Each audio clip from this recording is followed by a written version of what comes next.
Hi, my name is Martin Brady and I'd like to welcome you to Castleblayney in County Monaghan. Ballynalorgan, the place of the hills, was where I grew up. I spent almost all my life here since my father was transferred here as a guard in 1960. I'm standing in front of the Market Square in Castleblayney, which in a typical Monaghan misnomer, it's a triangle rather than a square, in front of the market house, which was built here in the 1790s by the then Lord Blayney as he wished to promote the town as a market town because of the linen trade and the cattle and dairy industries which were prominent in the area at the time. The original market house still stands in the middle of this later construction that was extended in the 1850s. We know that the construction of the original market house as it was drawn by George Victor Denaye in the 1830s when he was part of the Ordnance Survey team who did the original Ordnance Survey over all Ireland, but he was living here for about 6 months at the time.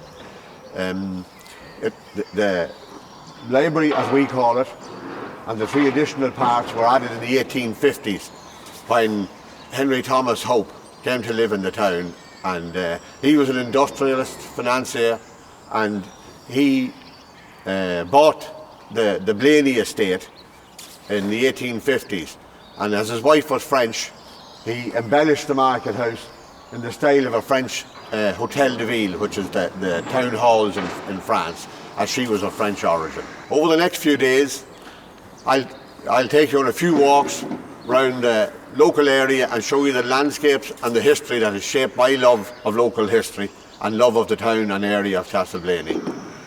We'll walk through the gates of the Blayney Hope estate and travel back through between 7,000 and 10,000 years of history to the time when the local hunter or the ancient hunter-gatherers settled in this area and found Loch Muckno and the various lakes around it a beautiful place to settle down.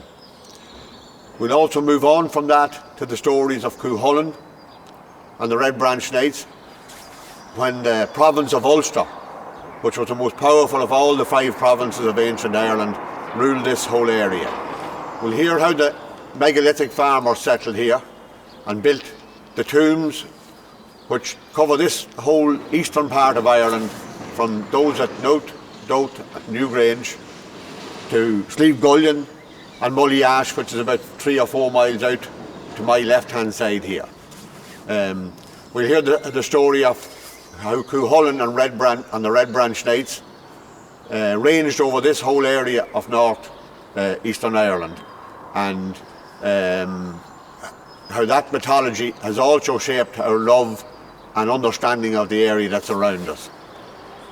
How the farmers settled on the hills around here and built raths, or forts as we call them, but they're actually farming settlements, and grew the cereals that they lived on the southern slopes of all the drumlins and hills of County Monaghan, and grazed their animals, cattle, sheep, goats, on the north-facing hills.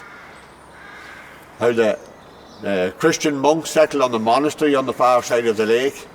How the Normans in the late 8th century plundered the monastery, and how eventually the English settlers in 1600, led by Lord Edward Blayney, decided to settle down here and try and improve the land, which they did over the following 300 or 400 years. As we walk through the castle gates, we'll see the walled garden on the right hand side, the castle and the lake, the vista of the lake opening out in front of us. And we'll also do tours of the countryside. This town is built in a valley, which is Muckno, which means that the plain of the tomb, Nove being a derivation of Doubt and Nout in Newgrange, in the Moyne Valley. As I said, we'll take you on walks through the rolling hills and drumlins of Monaghan, which retain most of their names. Drum, Cor,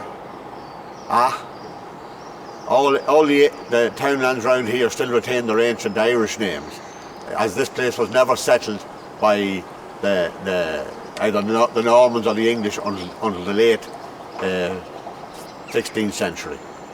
Okay, we'll move and I'll take on a few walks around the local area. Thank you.